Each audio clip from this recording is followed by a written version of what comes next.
Sinaksak na, kinuryente pa. Yan ang inabot ng isang taxi driver mula sa dalawang pasahero niyang mga carnapper daw pala. Naaresto ang mga suspect sa tulong ng isang concerned citizen.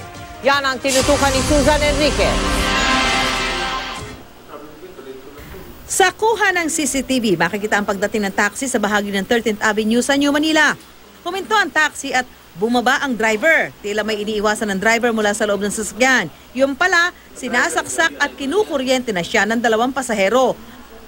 Pero hindi pa rin bumitaw sa pagkakahawak sa pinto ng taxi ang driver. Tinangkaraw kasi ng mga suspect na tangayin ang sasakyan.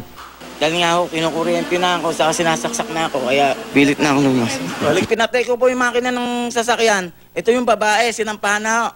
Gustong patakbuhin para itakas. Nahuli kam din ang pagbaba ng dalawang pasahero na tumakbo palayo. Ako papalabas nga po dahil nga inaano ko nga po yung panaksak. Sa isa pang kuha ng CCTV, makikitang naglalakad ang mga suspect sa kabilang kalye. Bahagyang tumigil pero muling tumuloy sa paglalakad. Dahil sa sumbong ng isang concerned citizen na nakarinig sa paghingi ng tulong ng biktima, mabilis na nadakip ng mga pulis ang mga suspect ilang oras matapos ang krimen. Kanina kahit iniindahan tinamong saksak at pangunguryente sa ulo, nagtungo sa QCPD headquarters ang biktima. Positibo niyang itinuro ang dalawang suspect na muntik na umanong pumatay sa kanya.